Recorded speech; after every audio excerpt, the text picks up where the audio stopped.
What would happen if a black female CEO was denied a cash withdrawal by her own bank's staff, right inside the branch she personally owns? The wall clock inside the Midtown Plaza branch of Orion Capital read 10:17 a.m., its second hand gliding silently across the numbers as if unaware that in the marble-tiled lobby below, time was about to stop. A black woman, dressed simply in a navy hoodie, dark slacks and carrying a worn leather bag, stepped up to the teller counter. She handed over her documents, her voice calm but firm. "I'd like to withdraw $115,000 from my account." For a brief moment, the air seemed to tighten. The teller, Brianna, flinched slightly, her eyes darting from the ID card to the face in front of her, then down to the withdrawal slip. Her expression shifted, the usual smile replaced by a guarded and slightly confused look. "That's a lot of money," Brianna said, her voice a little louder than usual, drawing attention from nearby co-workers. A few whispers rose from behind the counter, and glances were exchanged. Somewhere, a stifled laugh. "Probably hit the lottery," someone muttered. A young employee discreetly began recording with his phone, captioning the video on TikTok with sarcasm. "Black lady trying to pull 6 figures. You all shook yet?" The woman, her name was Celeste Vaughn, remained composed. She placed an additional bank card on the counter. "I understand it's a large amount, but it's fully within my withdrawal limit." Behind her, a man in a dark suit, Mark Ellison, head teller, approached, planting himself squarely behind Brianna. His gaze scanned Celeste, from her neatly wrapped natural hair to the worn canvas shoes on her feet. He gave a tight smile. "Is there a problem here?" Without waiting for an answer, Mark took her ID and documents, scrutinizing every detail like a detective eyeing a suspect. "There have been a lot of suspicious transactions lately from accounts like this," he said, putting subtle emphasis on the last phrase. Celeste looked him squarely in the eyes. "Could you clarify? What kind of account is like this?" Mark didn't reply. He signaled for Brianna to pull the account history. Another employee, Richard, leaned in to whisper, "Probably some money laundering scheme. Or maybe stimulus cash. Who knows?" Smirks formed on both their faces, while Celeste remained motionless, her eyes disturbingly calm. She didn't react the way they expected. No anger, no protest, no retreat. She simply reached into her bag, the old leather one she kept with care, and pulled out her phone. "Excuse me. One moment," she said gently, stepping back just enough to stay within the view of the security camera. Richard nudged Mark.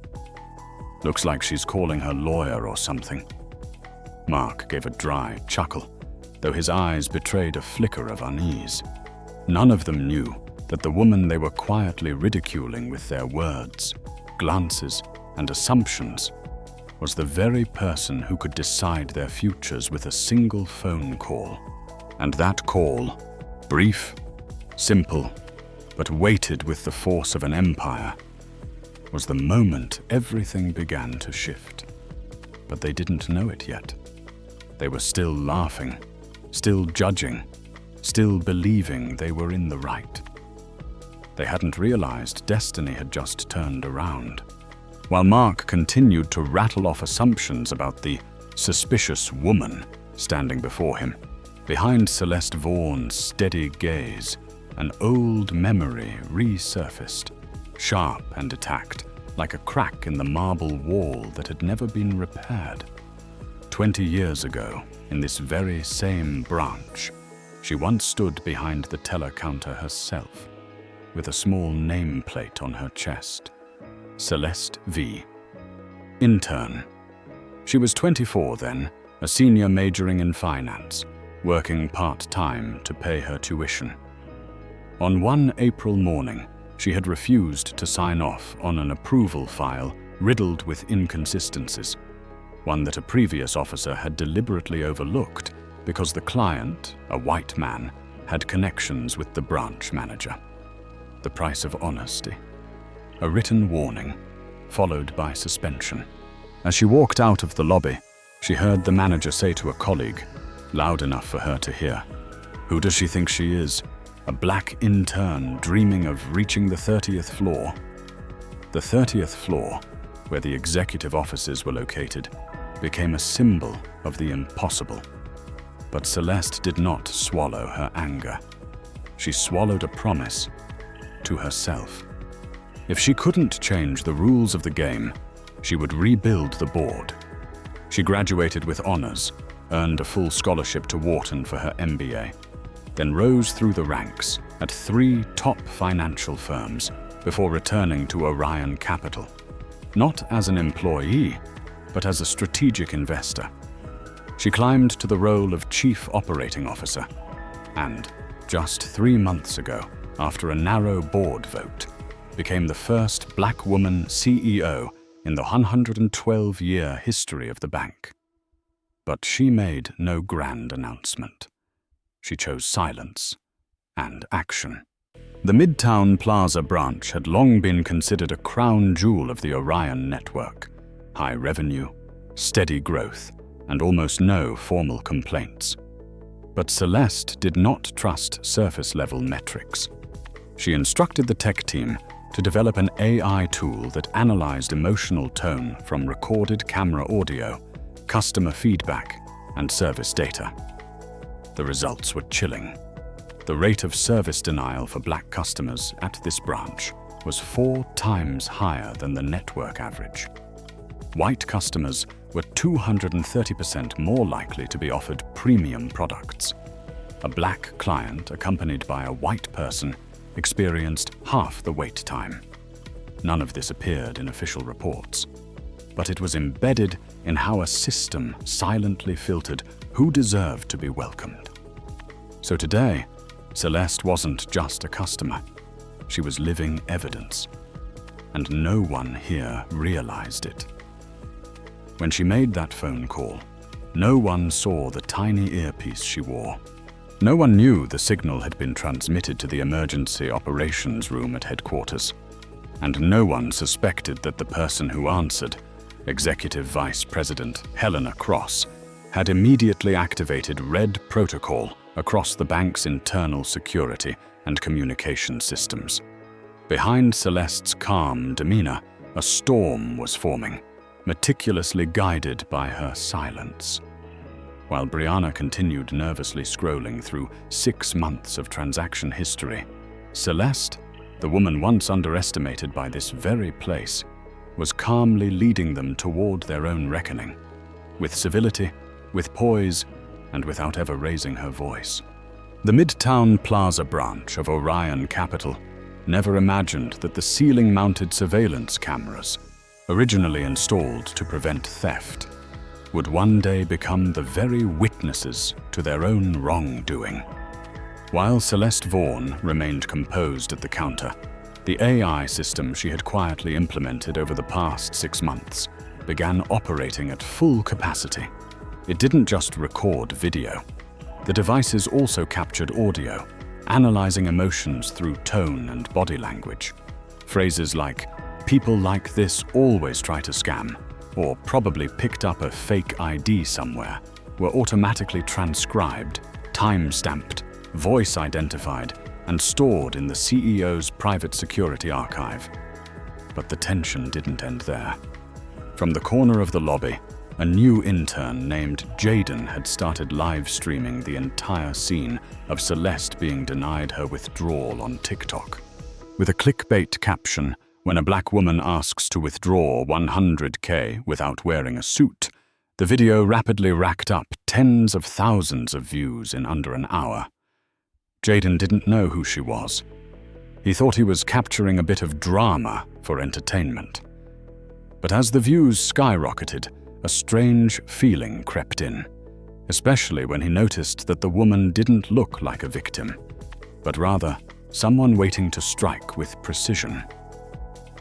On the 30th floor of Orion headquarters, Executive Vice President Helena Cross had instructed the tech team to stream live footage from the Midtown branch directly to the main control screen.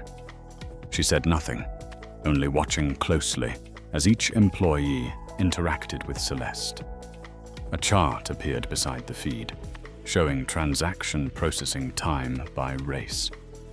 A red line starkly illustrating the shocking disparity.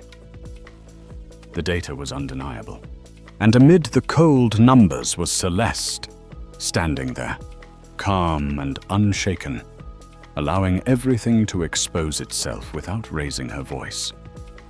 She stepped forward, her tone still gentle but firm. "I'd like to speak with someone who actually has the authority to resolve this transaction." Mark, still clinging to the illusion of control, responded with condescension. "I'm the highest authority here." Celeste smiled, not mockingly, not angrily, but as if to say, "Not quite, but you'll find out soon enough." Right then, a signal echoed through the bank's internal speaker system. "Security Level 1. Enhanced surveillance activated." No one at the branch understood what that meant. But Helena did, and she was already stepping into the elevator, carrying a tablet loaded with evidence that no one would be able to deny. The sharp clicking of high heels against the marble floor echoed across the lobby, just as the grand doors of Orion Capital's Midtown Plaza branch swung open. Every head turned instantly toward the woman walking in.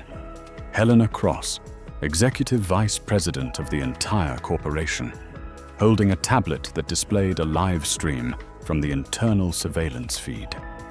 Her silhouette was sleek, dressed in a perfectly tailored navy blue suit, and her gaze cut through the room like a laser scanning every face frozen in shock. Her mere presence, unannounced, was enough for every employee to understand. Something extremely serious had just happened. Mark Ellison, usually full of confidence, had turned pale. Richard, the one who had muttered sarcastically about Celeste, instinctively stepped back, trying to slip out of Helena's line of sight. And Brianna, the teller who had first served Celeste, clenched her hands, her eyes welling up as the realization hit. This wasn't just some customer they had looked down on. This was the CEO of the entire bank. The memory replayed in slow motion in her mind, striking her conscience like a blow. I served the CEO, as if she were a suspect. Helena didn't need a microphone. Her voice rang out clearly through the silent space. "Does anyone here know who I am?" No one dared to answer. She turned to Celeste, her eyes filled with deep respect. "Madam President, I apologize that you had to go through this, especially here." That sentence struck the entire branch like lightning. Everything stood still. And then, like a chain reaction, 3 customers waiting in line rose to their feet. One elderly woman placed a hand over her heart. "You're Celeste from the old Lower East branch, aren't you? The one who helped me redo all my documents after the burglary." Celeste gave a soft nod. The truth had just been revealed, not through authority, but through memory. A warm memory, shining through the ugliness now exposed. Jaden, the intern who had recorded the TikTok video, stood frozen. He whispered, I live-streamed the CEO. That video, now going viral at lightning speed, had become undeniable evidence contradicting Orion's brand message. The Bank of Fairness. Helena raised her tablet, playing a split-screen recording. For the same withdrawal amount, a white customer was served in 3 minutes with warm smiles, while a black customer was subjected to 4 additional questions, 2 extra verifications, and suspicious glances. "This," Helena said, her voice colder than steel, is the actual operating procedure of this branch. Meanwhile, Celeste stood still, not angry, not vengeful, not interrupting. Because when you hold the keys to the system, you don't need to raise your voice. You simply let the truth speak for itself. As the tablet in Helena's hand froze on its final frame, the elevator doors opened with a soft chime, and 3 senior board members of Orion Capital stepped out, their expressions tense and unreadable. Jonathan Rees, chairman of the board, Catherine Miles, head of human resources, and Lucian Park, chief legal officer, walked swiftly into the lobby, their eyes scanning the situation like commanders arriving at a crisis site. None of them spoke a word, but their presence alone made it clear. This was no longer an internal matter. This was a systemic crisis now unfolding in plain view of every client present.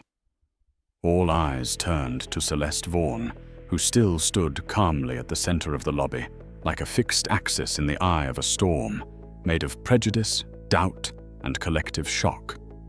But when she finally spoke, her voice was not sharp with anger. It was cool, clear, and awakening, like cold water to the face. Mark Ellison, Richard Coleman, Jessica Vane, as of this moment, you are no longer employees of Orion Capital. No justification was needed, no room for debate. Her words were not just a decision, they were a declaration. Those who perpetuate bias and abuse power would have no place in this institution. No one dared argue. Mark's face drained of color. Richard's hands trembled uncontrollably, and Jessica, who had once flung Celeste's withdrawal slip aside, stood frozen, tears streaming silently down her cheeks. "Jaden," Celeste turned to the stunned intern. "I know you recorded the video. I also know you're scared." The young man lowered his head, stammering, "I'm sorry. I didn't know you were—" But Celeste raised her hand gently to stop him. "You didn't know, and that's fair. But you also didn't mock. You didn't insult. You filmed, and because of that, the public saw what needed to be seen. I'm giving you a chance. Use your platform to spread truth, not ridicule. If you do, you still have a future at Orion." Then she stepped toward Brianna, the first teller to serve her. The young woman trembled as Celeste approached. I'm sorry," she whispered. "I stayed silent when I should have spoken." Celeste placed a hand lightly on the counter. "Silence is understandable, but what happens afterward defines who we are. You won't be fired. You'll be enrolled in our internal oversight training program, where you'll learn again how to see people beyond appearances." A murmur spread among the customers, not of surprise, but of agreement. Justice, which once felt distant, was unfolding tangibly before their eyes.